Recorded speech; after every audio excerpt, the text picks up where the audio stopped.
Welcome to With All Due Respect, where we tackle the big topics with hopefully thoughtful grace. I'm Megan Powell Dutoit. And I'm Michael Jensen. And in this episode, we're talking about how to have better sex. No, we're not going to give you the evangelical version of the Kama Sutra. Oh. Sorry, disappointing. What a thought. Rather, we want to talk about the ways Christianity, and in particular evangelicalism, has got sex right, or a lot of the time wrong, and how we can do it better. Well, first up, we have co-author of the influential Christian book, The Great Sex Rescue, Sheila Wray Gregoire, to talk about what she and her co-authors discovered when they set out to talk to 22,000 Christian women about sex. That's quite a conversation, yeah. Isn't it?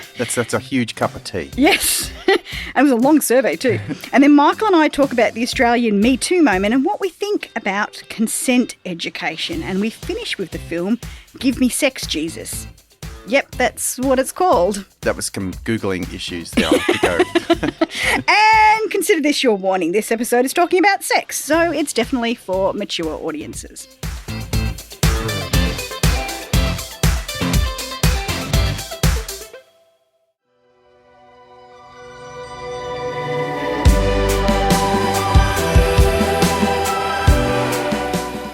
Be our guest, opening up the conversation to others.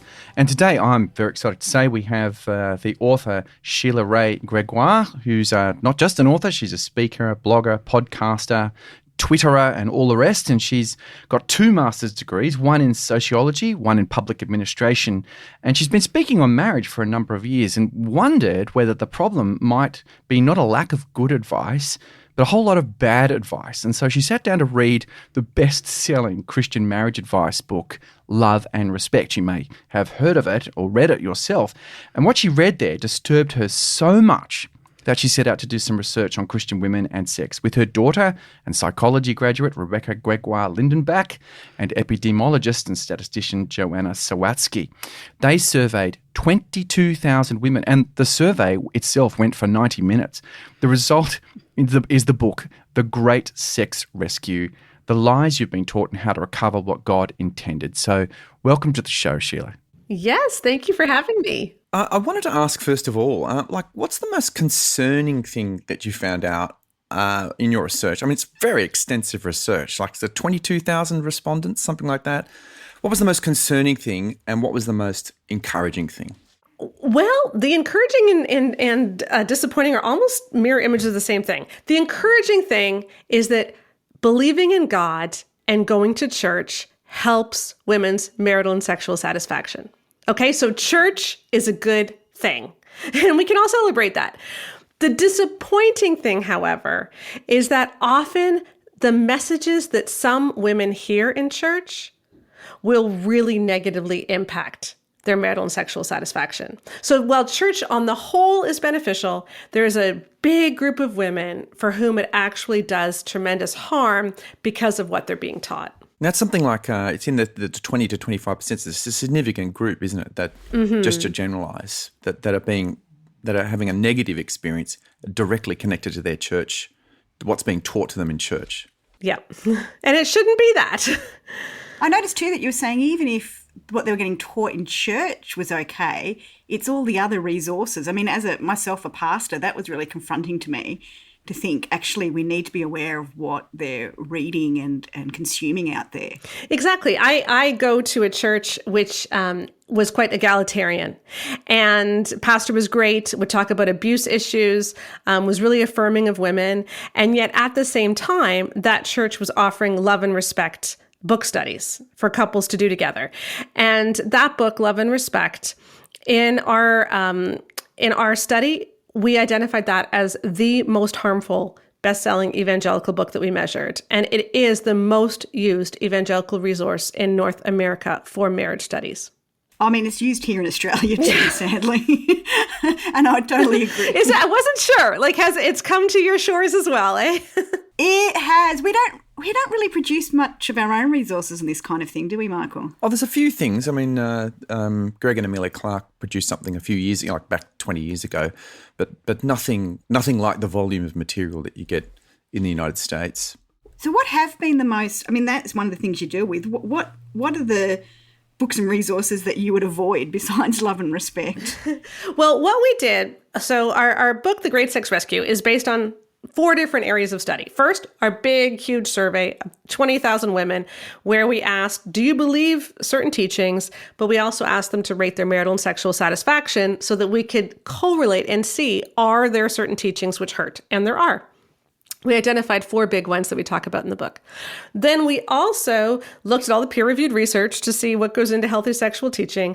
We did a lot of focus groups and talked to women and heard their stories. But then we took the top 10 evangelical marriage books, and we took 6 iconic sex books, and we judged them on a rubric, a 12-point rubric of healthy sexuality teaching. So the most you could score was 48, and there were books that scored 47 out of 48. The Gift of Sex by the Penners was really good. Our secular control book by John Gottman, 7 Principles for Making Marriage Work, 47 out of 48. Love and Respect, 0 out of 48. Oh, wow. Yeah. That's not a good score, is it? Seriously, it could not have been worse. Every Man's Battle, 9 out of 48. Right. You know, for women only, also very dangerous. Power of a Praying Wife scored in the harmful category. The Act of Marriage scored in the harmful category. Sheet music scored in the harmful category. Basically, most of our resources are scoring either harmful or neutral, and very few are scoring helpful, and that needs to change. Now, you mentioned there were 4 particular areas of danger. What were they? Okay, so if I can summarize it, I would do it from a quote from Emerson Eggerichs when he said, if your husband is typical, he has a need you don't have. So it's that idea that sex is something that men need and women give. So sex is a male entitlement and a female obligation. And that belief that a wife is obligated to give her husband sex when he wants it, we found that to be the most dangerous thing, but also one of the most widely believed things. About 40% of women reported they were taught this before they were married. 39% they believed it when they were married. And that obligation sex belief has almost the same statistical effect on a woman as prior abuse when you look at rates of sexual pain. Because evangelical women suffer from sexual pain at twice the rate of the general population. And we wanted to figure out why. Like, Jesus, believing in Jesus does not cause you sexual pain. So there's got to be something else going on here. And that's what we uncovered. That was the biggest the biggest correlation that we could find, is this belief in obligation sex. Because both obligation sex and abuse say to a woman, you don't matter. He has the right to use you however he wants.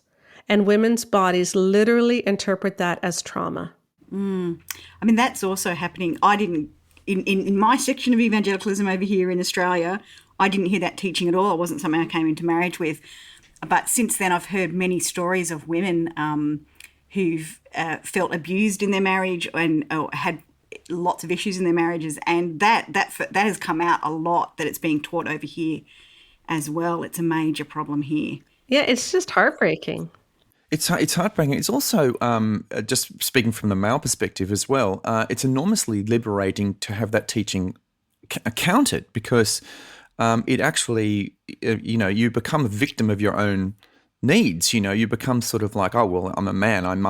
I have these demands and needs and I can't do anything about them. And I mean, I love the title of the chapter you had, Your Spouse is Not Your Methadone. That really, that was just spot on. So, what's in this book should men read this book, and what should they get from it?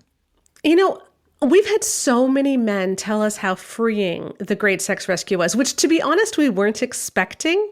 We were thinking that we were writing this for women or for couples, and there are exercises couples can do. But if you go to Amazon and read the reviews, so many of them are written by men who just wanted to read something that was affirming of them. This calling men to something more, saying you were not made to lust. The Every Man's Battle series, it says we find another reason for sexual sin among men. We got there naturally, simply by being male. Men don't naturally have that Christian view of sex. It's this idea that God made men to lust. God made men to sin. And the solution is women. And that isn't what men are like. Men are made fully in the image of God, just as much as women are. Men have the Holy Spirit just as much as women. Men can have the fruit of self-control. And I think that there is a deep hunger, especially among young men, to be treated as fully human and not as lust monsters who can't help themselves and need to use women like drugs. I mean, I really found that when I was reading, and I think you did too, Michael, that I thought it's just a very positive, biblically centered view of men, which hasn't, I agree, been coming through in a lot of the teaching that we've had. Are you contemplating doing some research or survey of men as well? We actually have. So we surveyed about 3,500 men for our book, The Good Guy's Guide to Great Sex, which was out about 6 months ago. And again, saying all the harmful messages that were harmful for women are also harmful for men. So the messages do double duty and double harm. But what we really wanted to zero in on with men is the lust message. So this idea that all men struggle with lust, it's every man's battle. That was one of the messages that we found was especially harmful. But we wanted to know, is it true? Do all men struggle with lust? And so we asked, and about 75% of men say they do have a daily struggle with lust. So it's not all men. 75% say they do, 25% don't. But if you look at those 75% of men, we then asked follow-up questions. We gave them lots of different scenarios. Would you lust in these scenarios? We looked at whether they used porn. We asked them, do you how do you think of women? Do you objectify women? And what we found is that 75% of the men who think they lust show absolutely no signs of it. And when we talk to focus groups, we think what's happening is that men are equating noticing a woman has a figure with lusting after her. And so a lot of men in Christianity think they're sinning when they're not. And we're actually putting a great burden on men that men shouldn't have to carry. No, I found this book extremely liberating, exactly what other men have said. I found this humanizing and calling to a higher standard, and also a better treatment of my wife, and of course for me as a pastor, a kind of better way to articulate something better to call young men and husbands too. So thank you for that, Sheila, and I'm very keen to read the book about the Good Guys. What's it called? The Good Guys? The Good Guy's Guide to Great Sex. There's also a female version of it, The Good Girl's Guide to Great Sex, for couples just about to get married, especially. Yeah. Ah, that's helpful to know, because I'm marrying a couple of couples soon, so yes. Very helpful to have some good resources, because yes, doing pre-marriage prep, quite often I've been like, that I can't recommend that, and I can't recommend that, and oh my goodness. But isn't that sad? Like, how did we get here as a church when our best-selling resources, we know we can't recommend them? And so what I'm hoping is that there's just this wellspring, this big outcry of people saying, no, we have to do better. We have to look for evidence-based messages. We have to make sure that this stuff is actually bearing good fruit, because so often we have let resources that we know do harm, that we know were written by people who really aren't qualified to write this stuff, but they've become our bestsellers. And that's going to stay the case until people start speaking up and wanting something different. And I found, yourself as a very qualified woman, and I think this is the first time for myself, or the second time, after I've spoken about the orgasm gap in Australia and had people go, what is she going on about? And why is she relating this to our Christian view of sex? Is that like the pay gap? There's probably some similar roots to that. But I found that really interesting in how you connected that to the concept of deprivation. Because that concept of deprivation gets talked about a lot. Yes. So can you unpack that for people here? How do those two things connect? Sure. So basically, we have a 47-point orgasm gap in evangelicalism, meaning that 95% of men almost always reach orgasm in a given sexual encounter, but the equivalent number for women is about 48%. So there's a 47-point gap. That's pretty significant. And yet, when we talk about sex and marriage and how important sex is, what's often, the approach that's often used is to tell women especially, do not deprive your husband. He needs sex, do not deprive him. What we're not talking about is that if she is never reaching orgasm, she is already being deprived. And there are a whole lot of couples where she is being deprived. And the problem is that we think frequency is the sign of a good sex life. So as long as intercourse is happening, then that couple is doing what God wants them to do. They're chugging along, they're doing well. But that isn't, frequency of intercourse alone is not what God wants for us. And biblically, sex is more than one-sided intercourse. Sex is something which is intimate. There's that funny verse in Genesis 4, verse 1, Adam knew his wife Eve. That verb there is about a deep longing, a deep intimacy for connection. We know sex is supposed to be pleasurable for both because in Song of Solomon, she says more words than he does. She is having a good time. And in 1 Corinthians 7, which are often weaponized against women, telling women don't deprive him, actually, everything that is given to men is given to women too. So it's totally mutual. So sex is something which is mutual, intimate, and pleasurable for both. If she is being used for sex to keep him from sin, and she feels emotionally disconnected from him, then she is already being deprived. If she's not receiving pleasure, she is already being deprived. And yet we talk about deprivation as if it is simply about frequency and not about the actual sexual experience. I love that as a reading of an application of 1 Corinthians 7 because I think the way it's been weaponized misses the actual cultural radicalness of Paul's teaching, which is in the Greco-Roman world, men had wives for reproduction and mistresses and boys for pleasure, and he's extraordinary. That it's extraordinary the mutuality of that picture, giving women use of their husband, possession, as it were, of their husbands' bodies. Do not deprive each other, etc. I mean, so again, I think thank you for reminding us of the full teaching of that. Of 1 Corinthians 7, we don't just want to be, we want to be as biblical as we can be, and I think that's what you've pointed to us there. You make a distinction too between intercourse and making love in the book. What did you mean by that difference? I think that often when we picture having sex, what we really are picturing is intercourse. Like if I were to ask you, which I'm not going to do because it's seriously creepy, did you have sex last night? What everyone's assuming I'm asking is something about, did part A go into slot B? Like we're picturing body parts joining in a specific way. But if that is our sole definition, she could be lying there making a grocery list in her head. She could be in emotional turmoil, or she could even be in physical pain, and it would still count as having sex. And when you look at orgasm rates for women especially, the majority of women who reach orgasm do not do it through intercourse alone. Of the women who can reach orgasm reliably, only about 40% do it through intercourse. Most women find another route to orgasm much more reliable, and that is normal. And so when we think of sex as only intercourse, we're really leaving her experience out of it. And we need to see sex much more holistically, where it is about this joining of two people. It's the culmination of everything that we are. It's the expression of marriage in physical terms. But it doesn't create a great marriage.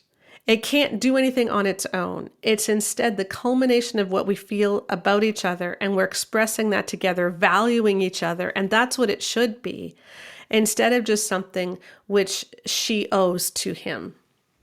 Now, it's interesting, bringing up some of the gender roles here, and I'm probably getting into some tricky territory here, particularly between myself and Michael, who have different ideas about gender roles. But you say in the book that you discovered in your research that women who do not believe traditional gender roles are moral imperatives feel more heard and seen in their marriages. And so I wanted to ask a bit more, what effect do traditional gender roles have upon sexuality within marriage? Okay, so let's say that you have a couple where he's going to go out and earn the money and she is going to stay at home with the kids. That does not hurt marital and sexual satisfaction at all. Unless, and this is a big unless, unless they believe that's the way it has to be. If they believe that God created women to stay home with the kids and men to work, then we see a negative outcome of that kind of relationship. And so as long as you see that your life is something where we are both choosing to do this because we want to and because we think this is best for our family, it's all good. But when we do something because we put ourselves in boxes, that's when things can start to backfire. So it's the lack of control in the situation, perhaps. Yes, exactly. So it needs to be something where we feel like we are a team going through life, and this is how we've decided to do this thing called family. And when you feel that way, things tend to go really well. But once you feel like I have to do it this way, or else I'm in sin, or else we're not living up to what God wants for us, then the marital and sexual satisfaction fall. I wanted to also ask about just the wider context of the discussion of sex and sexuality in society. I mean, you've noticed that there's double the pain in intercourse for evangelical women, for instance, that then you get outside evangelicalism. Are there other points of comparison, or other ways of talking about that, or other points of comparison with our context that are revelatory or interesting here? For instance, that orgasm gap, is that the same in outside the church, outside of evangelical marriages? That one's hard to measure because we looked at a number of huge studies to compare our study to, and everybody measures frequency a little bit more, like a little bit differently. Some people say, like we said, almost or always or always. Some people said most of the time. So like, is most of the time the same as almost always or always? It does look like our orgasm gap is slightly higher. But again, you have to look at how frequency is measured. And so we can't say that for sure. What we can say is that it looks like there are fewer women who report having the higher libido in their marriage in evangelicalism. So it does look like certain beliefs that we have in evangelicalism artificially lower women's libido. And that one we can say with pretty much with pretty big confidence. So for instance, the idea that all men struggle with lust, it's every man's battle. If a woman believes that, if women don't believe it, then I believe it's like 25% of women say they have the higher libido in the marriage. But if women do believe it, then it's like only 18% of women would say that they have the higher libido in their marriage. And so we are seeing a big libido difference. In our study, 19% of women had the higher libido, 58% of men did, and 23% it's shared, roughly. If you look at secular studies, there's far more likely to be women with a higher libido, close to 30%. So it does seem as if there is something within evangelicalism that is artificially lowering women's libidos. Or perhaps even their recognition of their own libido. I know when I've talked to other women and I've said, well, that's an example of your sexual desire, but they're not even recognising their own sexual desire. The other thing was just I wondered about kind of our society's problem with sex and sexuality, that we've experienced, I mean, what everyone calls the sexual revolution since the 60s, although it probably begins before that. We've seen the pill, we've seen the rise in pornography, we've seen that. I mean, a lot of the kind of evangelical culture of teaching about sex has been a response to that, wanting to kind of grab back sex in a way. Has that kind of been done badly? Is that the reason why we've sort of rushed to print perhaps something about sex and sexuality and got it wrong? I have some theories on this one that I can't prove, but go on. In the 1970s, the first huge Christian book on sex was released, The Act of Marriage by Tim LaHaye, and it was largely a reaction to the sexual revolution, exactly what you're saying. There were really big books written about sex in the secular world right before that, and the Christians wanted to have their own. The joy of sex and what have you. Yes, exactly. What Tim LaHaye did in The Act of Marriage was he definitely talked about women's pleasure. It was one of the first books to go into detail on how women can reach orgasm. But he paired it with the idea that you had to have a certain type of marriage. So the only way sex could be good is if you had the husband as the breadwinner, the wife at home, the husband in authority over the wife, that the wife's submission to the husband was vital for her orgasm and her sexual response. and that a wife needed to understand that she was obligated to give him sex. And so it was paired with a very gendered form of marriage that ended up being shown in our studies as leading to worse marital and sexual satisfaction. So I think the desire to show how to have good sex in a Christian context is a good one. But I think the effort when it was originally made in the 70s, and it's really continued, we see it in Love and Respect too, to be so countercultural. The idea that we need to be countercultural with sex means that we need to preserve a very male-dominated view of marriage, ended up also being a very male-dominated view of sex. And that doesn't end up good for either men or women. No, I mean, that's the problem, probably beyond sex, just that that idea that being countercultural is something to pursue rather than being biblical. And I think that sort of bites us in the butt. Yes. Quite a lot. That's the theological term there from me. Yeah. Well, this has been just wonderful to talk to you. We could keep on going, but we have to let you go. We have to get on with the rest of our episode as well. And also, I want people to go read your book and to engage with you on your website and online, because I think there's a lot of great research that you've done, a lot of good thinking, and I think will be revolutionary for a lot of evangelicals. So thank you so much for your work and for coming on, Sheila. Yes, thank you. And I hope people like The Great Sex Rescue. And of course, you can find me at baremarriage.com too with my podcast. Great. We'll go check that out, people. Thanks again.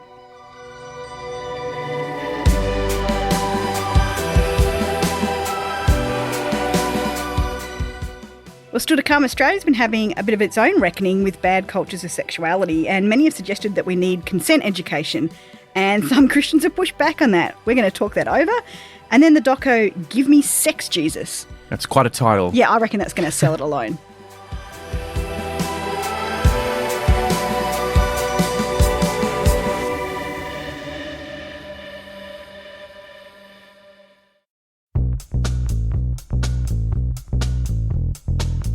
For argument's sake, where we take a debate, cut out the party politics, and they really are in this one, and try to talk it out.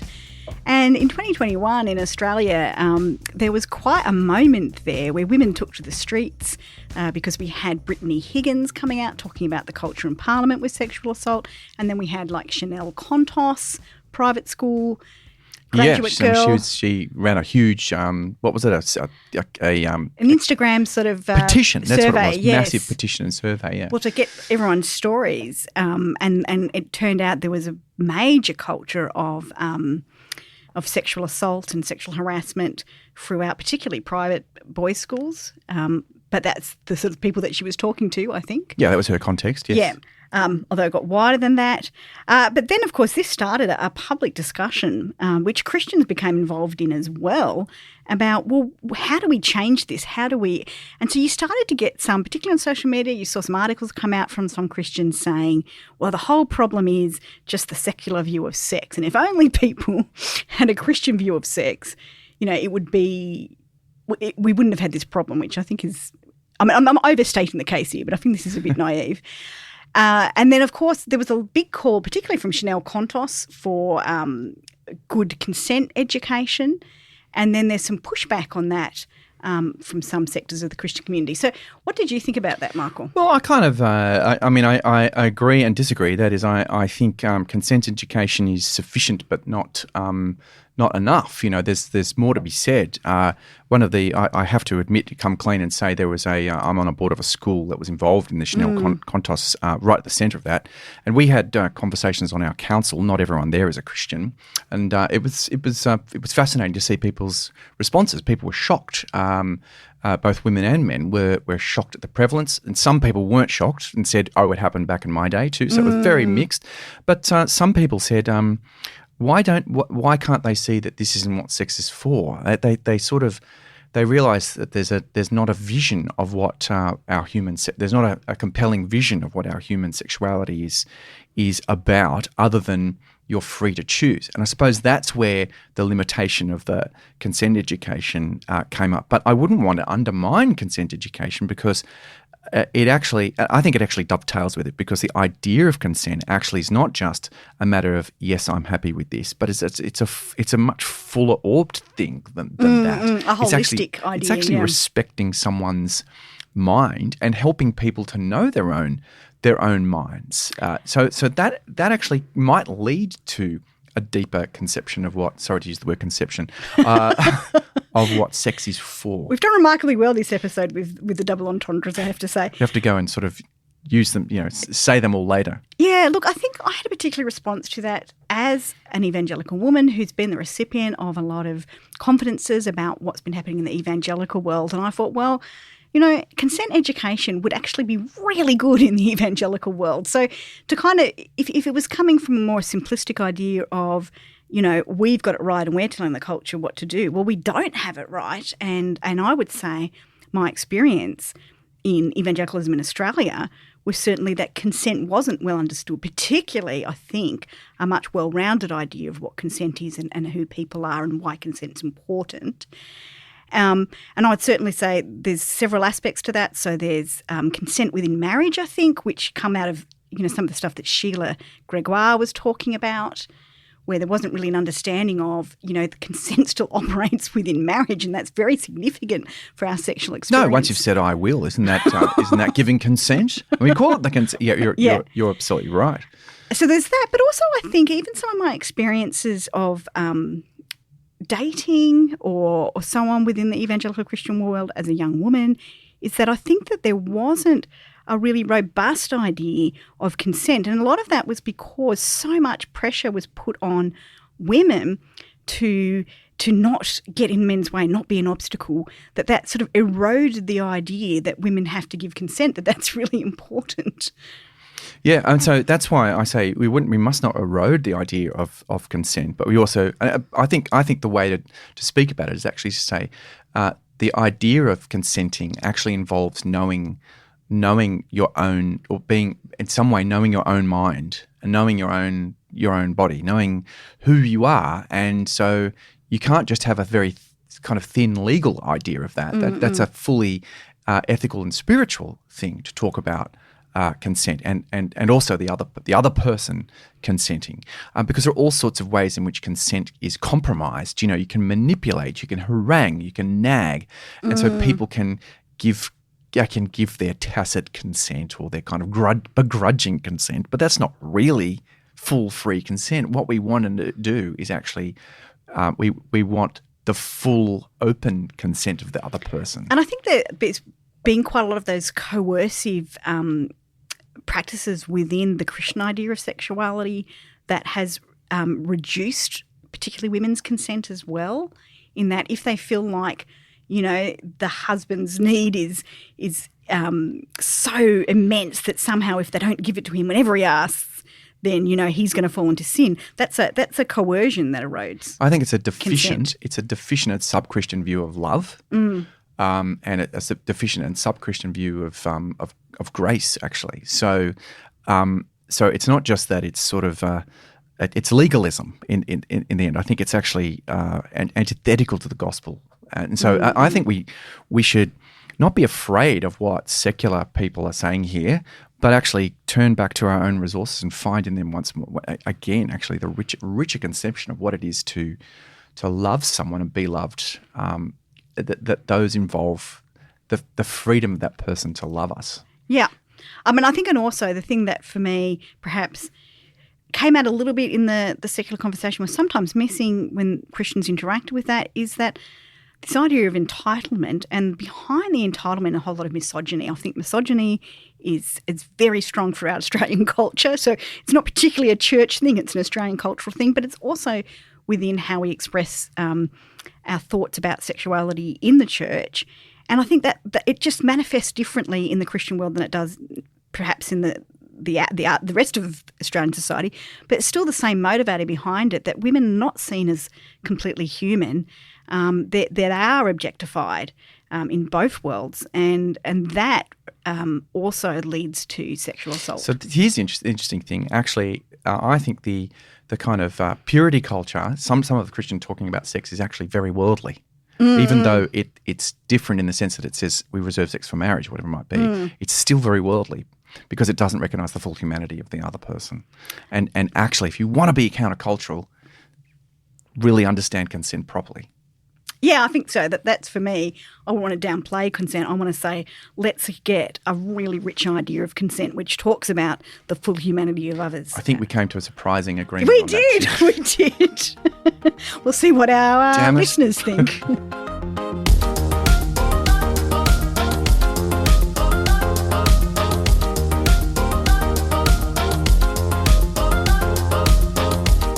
Still to come. Well, yes, there is a documentary called Give Me Sex, Jesus. And in that documentary, it asks people what it's like growing up in American evangelical purity culture. Was our experience growing up evangelical in Australia the same? Well, that's next. And then we finish with our very first Christian fact check.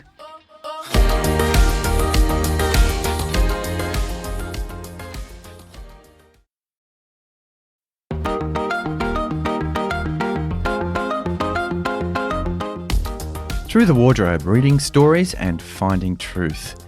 Give Me Sex, Jesus. Give Me Sex, Jesus? It is a documentary. Just wanted to leave that pause and see what people might think. It's a 2015 documentary film which talks to people who grew up in evangelical purity culture, which spawned the True Love Waits movement of the 1990s. This is a crowd-funded film and generously made free for anyone to watch on Vimeo. And as they put it, through the stories of gay, straight, celibate and sexually active churchgoers, we explore the hopes, fears and prayers of real people as they learn to reconcile their faith and sexualities. The three filmmakers were Matt Barber, Brittany Mercado and Chris Pack. And Chris Pack holds an MDiv in cross-cultural studies from Fuller Seminary. So this is people from inside the evangelical movement. Let's hear an excerpt from the trailer. That they had ever taken it. One of the great problems with evangelicalism, they made a special category out of sex. It's not a special category. The most sin-filled places for many of us were church camps. I actually learned how to masturbate in the forests of Ohio. Sex is supposed to be in the confines of marriage, and it's biblical. The Bible is a collection of books that were written over 2,000 years. There's no unanimity around issues of sex. I got married at 22 because I wanted to have sex. I'm not going to get married and I don't like females, so when do I get to have sex? You're single and you think it's going to solve all your problems, and then you realize it's just another way of experiencing your problem. Promises you won't have sex. Okay, you're on your own to figure it out then. It's not biblically the worst sin, so why has it seemed like it's the worst sin? Can we please talk about how we're trying to... Well, church camps were sin-filled. Why has sex seemed like the worst sin, do you think? Yeah, well, they bring that up. There was some stuff in this which I thought was very particular to the American context. And there's quite some interesting sociological, historical stuff about how sexuality plays out, some of the fears and needs for control within a society. So it's kind of saying sex, it's not necessarily the worst sin, but it becomes a place where we try and deal with whatever fears are going on around our culture. Yeah, so I think an embattled culture wants to see a generation continue. It's why youth work is, it's justified and real and a good thing. It's why youth work is the battleground for this sort of thing. And of course, sex and sexuality are in particular battlegrounds because we think of the teen world, the world of the young adult as particularly being sex saturated. And so you can see why we've been trying to then, or why evangelicals have been trying to kind of find a way to make the usual, the traditional sexual ethic possible for Christian young people. But has the purity movement, what did it do wrong? Well, so it's really interesting that they're saying how much it came out of that particular cultural moment around AIDS. Yeah. And that fear around sexual expression connected with that. So I think that was very significant that it was connected with that, which, of course, now there are better ways to treat AIDS, particularly in developed countries. But also I think that it was bringing up some of the political stuff that was happening in America at the time and economical stuff. So there was concerns over that we were going to have this underclass of people, and this gets tied in to why that was happening. So I think there's and I actually wish there was more of that in the documentary. In the documentary, there's a lot of people talking about their experiences, which was interesting. But I have I'm within evangelicalism. I've heard a lot of that before. But when they start talking about some of the sociological stuff, that was really intriguing to me. Yeah, I mean, it's often a dynamic, by the way, in documentaries I've noticed, is you get personal testimony, but really personal testimonies only tell you about one person. They don't tell you necessarily about a pattern. And so I'm always interested to hear how they're modified by the pattern. Was this purity culture thing your experience? I mean, did that impact us here in Australia? Look, yes and no. I mean, in some ways I was from a particular type of evangelicalism that really didn't go into this as much. But, of course, we're all connected. So I did kind of connect in with some of that. I remember when I was about 15 and I'd just developed boobs, right? And my twin brother suddenly was like, you have to be careful what you wear. And I was like, I don't think this is any of your business, mate. True that. So, there was something there that was connecting us. I certainly True Love's weights. We didn't have that big thing of people signing pledge cards or anything like that. No. So some of the more sort of extremes in this documentary, I thought, well, thank goodness, thank God, we didn't have that in here. But, has it sort of infiltrated into Australian evangelicalism? Yeah, I think so. I mean, what about you? Well, I wouldn't say the purity culture in the sense that it is here. We didn't get the Josh Harris's book. Some people were reading that. Yeah. I Kiss Dating Goodbye, which is now famously repudiated. If I've got his name right, haven't I? Yeah. Josh, yeah. I think what happened was I don't think we were actually given it wasn't pure enough, because the way we were taught was this is sex. Sex is great. Now you have to wait. Then when you get married, you can go like the clappers, quote unquote. The problem there is it's actually saying that you have, it's the old men lust, but it wasn't necessarily just men. Men and women, you're going to lust for one another. Marriage is the antidote to that.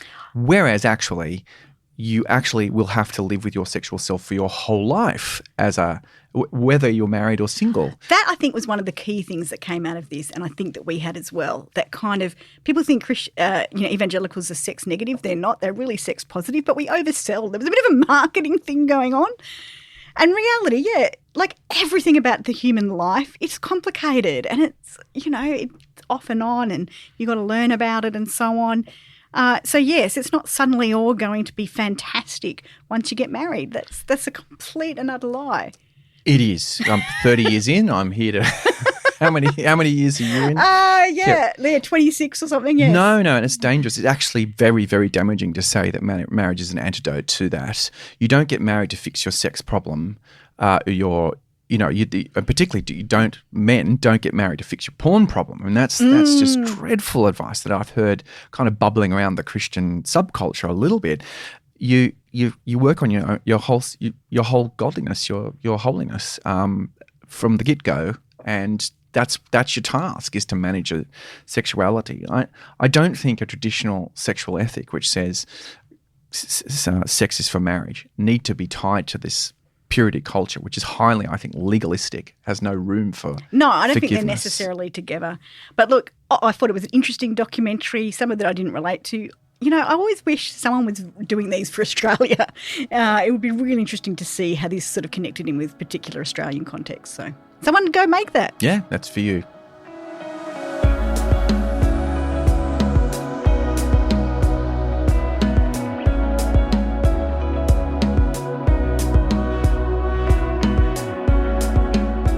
Christian Fact Check. Well, this is a new occasional segment where we report on a Christian fact check that we have linked on our WADR project website.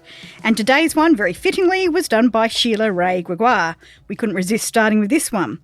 Now, the fact that needed checking was it was claimed by Pastor Josh Howerton in an article for the Gospel Coalition in March of this year, and he cited a study to make this point, that church-going conservative Christians, and I'm quoting now, are in the category of the most fulfilling sex lives in America. Putting a premium on covenant marriage, it turns out, creates a relational dynamic filled with the kind of passion the world wants to think is produced only by liberation from Scripture's outdated sexual mores. It was very widely shared, both his original tweet about this and his article. But is it true, Michael? Well, no. Okay. Not according to Sheila. And she's kind of done a real rundown on it in an article in Baptist News in June. And I think she makes a pretty persuasive case. She went and looked at the study that he cited. It's a study I've seen. It's an extensive study, a global study of about marriage and sexuality across many cultures. And she found he had misrepresented their findings. It's kind of that what he's saying is badly half true. I think that's the thing. The results That's the problem with these studies. Well, that's right. When people cite them. That study, along with other research, it does say that highly religious people generally may tend to have better sex and marriage, but there's no evidence that this specifically applies to the subgroup of American complementarian evangelical readership of the Gospel Coalition. It could be Mormons, it could be Hindus, it could be progressive Christians. It could be progressive. It doesn't say. I mean, it says people who believe things, right? So it does say traditionally religious people. But other research has shown that there may be more problems, in fact, that more conservative Christians may be doing worse than other Christians. And that's what Sheila's own research shows in part. And we've linked this, though, along with many other fact checks on the WADRproject.com so you can find out more. Yep. Go check this one out and others. And, do a good BS detector whenever you hear this sort of stuff. BS detection is very important.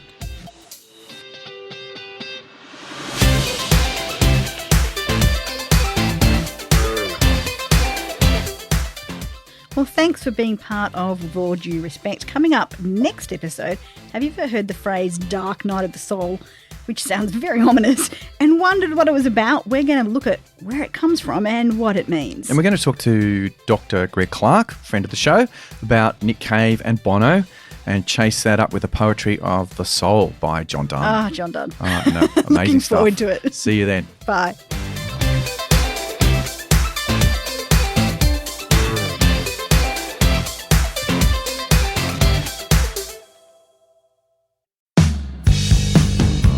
Well, Michael, we often talk about the Facebook group or page and want people to go and check it out. I mean, what is it good for? What do we do with it?